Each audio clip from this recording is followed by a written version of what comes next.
Hello everyone, welcome to the NEPES channel, the research group on space politics and social emancipation at the Federal University of Western Pará in Santarém, Brazilian Amazon. We are part of the Geography undergraduate program and the graduate program Master in Sciences of Society. This is a channel for scientific outreach in geography and related fields. We already have more than 80 videos available here. And if you do not understand Portuguese, you can activate the automatic subtitles. This talk was delivered at the International Workshop EcoBrazil held in August 2025 at the Federal University of Pará for an audience from various countries such as Pakistan, Iran, Nigeria, and India. The title is Indigenous Territories and Other Forms of Social Appropriation of Nature. Let's begin. In recent years, my team and I have been conducting research and working in collaboration with indigenous peoples organizations in their struggle for ancestral territories, including leading a national research project on the topic. My talk today is framed by this context. My presentation is organized in five main parts. One, geography, political ecology, and the modern colonial world. Two, indigenous or ancestral territories. Three, the Amazon as a frontier for the geographical expansion of capitalism. Four, indigenous struggles. And five, the limits of public policy and the importance of building autonomies. First of all, understand that most social conflicts in the Amazon are simultaneously territorial, environmental, and geoepistemic conflicts. By geoepistemic conflicts, I mean that different groups and social classes possess distinct systems of knowledge, or epistemes, and dispute divergent logics of spatial organization, territorial control, and, as the Mexican sociologist Enrique Leff would say, the social appropriation of the nature. One of the leading figures in Latin American environmental geography and political ecology, the Brazilian scholar Carlos Walter Porto Gonçalves, in dialogue with Peruvian sociologist Aníbal Quijano, argued that it is impossible to understand the modern world without understanding its colonial dimension. In fact, modernity and coloniality are inseparable. They spoke of a modern colonial world system. This modern colonial system gave rise to an understanding of nature as something separate from society and mankind. The early centuries of what was called modern science in Europe understood nature in purely instrumental and mathematical terms, operating a rupture or a fracture between society and nature. Some Latin American theorists have referred to this as the coloniality of nature, meaning a non-native colonial way of relating to the non-human world. This provided ideological support for environmental devastation across many parts of the world, especially in formerly colonized countries. It is always important to remember that in the territory colonizers called the Americas, there already existed incredible cultural and territorial diversity with complex social organizations and cosmologies. As I have written for several years, the imposition of a specific form of spatial organization, namely the modern state, through colonialism, is at the root of many territorial conflicts that persist to this day, including in the Amazon. Therefore, one of the major challenges for our generation of environmental and social scientists concerned with the so-called planetary environmental crisis is to develop theories, explanatory models, and methodologies suited to Latin American and Amazonian realities. One methodological strategy we have adopted is the dialogue of knowledges between academic scientific knowledge and ancestral or popular knowledge. It is worth remembering that the Amazon rainforest is, in many ways, a social or cultural forest. It has been planted and managed for over 10,000 years by peoples who live here, leading to the incredible biological and cultural diversity we witness today. Imagine the vast knowledge that exists here, knowledge that must be preserved and valued. As mentioned, colonial modernity operated a rupture between society and nature. However, indigenous and Afro-descendant peoples, known in Brazil as quilombolas or traditional communities, have never separated the human from the non-human. For many indigenous peoples, nature is not mathematical. It is the home of spirits of their kin. In this sense, it is impossible for indigenous and Afro-descendant peoples to live without their territories, without their ways of relating to the non-human world. This is why many activists in Brazil refer to these places as territories of life, in opposition to the territories of death produced by major capitalist actors in association with the state. But what exactly is an ancestral territory?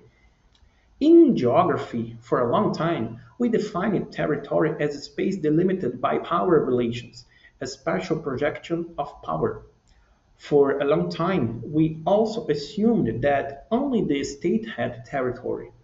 Later, we began to consider territories controlled by large transnational corporations. Today, fortunately, we understand that all human groups produce territories. Ancestral territories contain both material and immaterial dimensions. The material dimension includes houses, gardens, streets, trees, rivers, and so on. The immaterial dimension refers to symbols, rituals, spirits, or to use a broader term, cosmology. When indigenous cosmologies are mobilized as part of political action, for example in the defense of land, they become cosmopolitics. This cosmopolitics stands in opposition to the transformation of the Amazon into a frontier for capital expansion.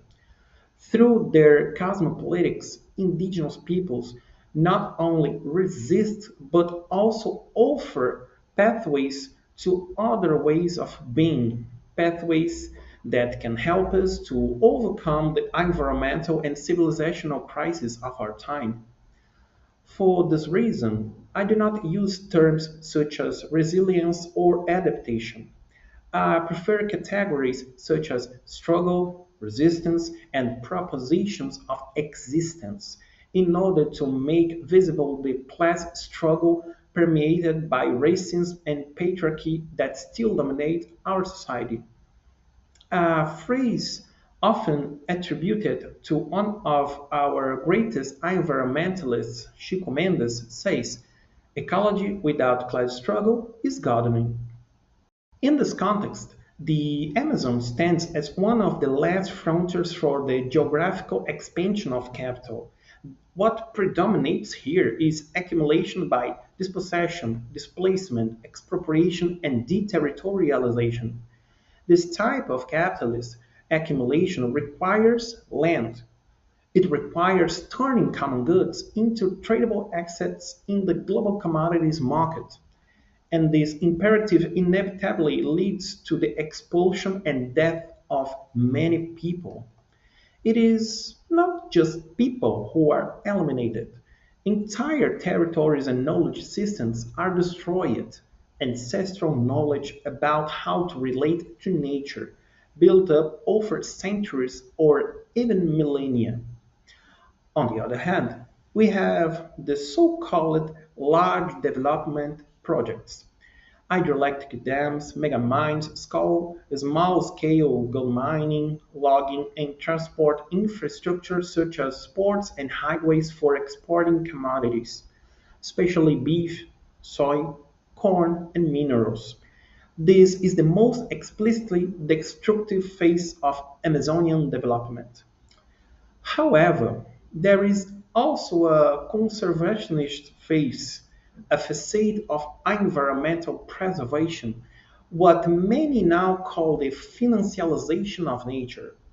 The carbon credit market, for example, has caused many traditional communities, including indigenous ones, to lose autonomy over their territories.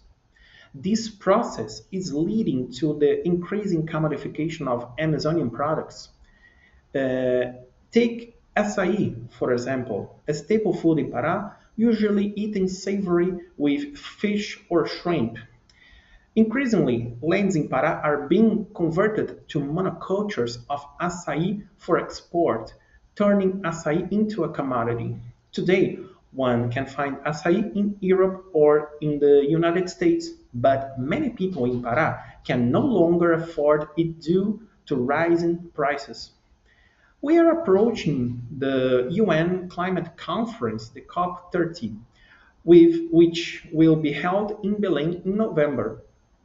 I believe that this COP, this COP, will serve to place Amazonian products on the global market shelf, accelerating commodification and further distancing working class people from their traditional food systems. But not everything is defeat. Peoples are rising and fighting for an ancestral future, as the indigenous philosopher Ailton Krenak says. Across Brazil, indigenous peoples are developing special practices of resistance such as self-demarcation, land retaking, and territorial monitoring.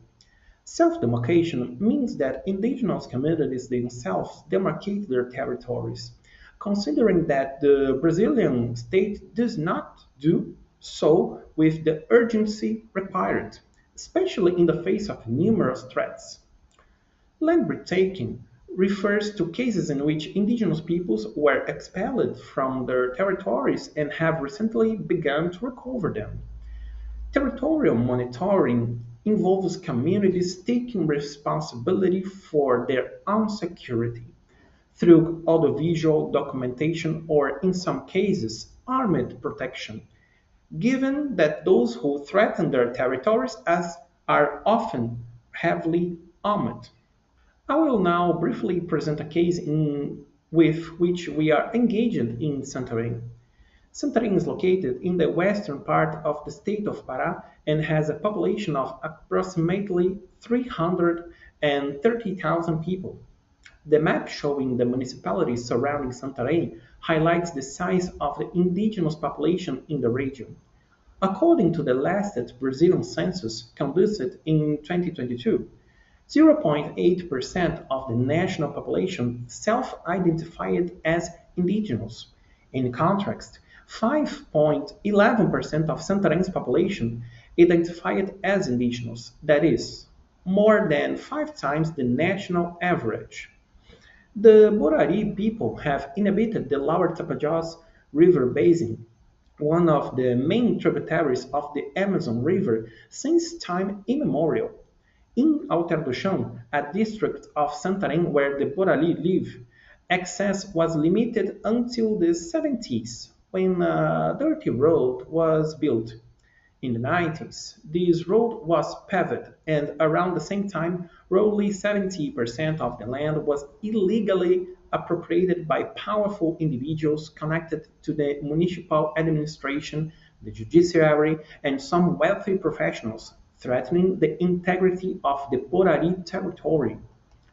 It is important to highlight that Alter do Chão is one of the main tourist destinations in the Amazon. It is indeed a beautiful place. In 2003, the Borari filed a formal request for land demarcation with the Federal Indigenous Agency, FUNAI. In 2009, a FUNAI working group proposed a delimitation shown in green in the map, which the Borari people do not recognize. Since then, the process has stalled and the territory remains undemarcated. Last year, our research group partnered with the Borari to support a process of self-demarcation The result is the brown area on the map.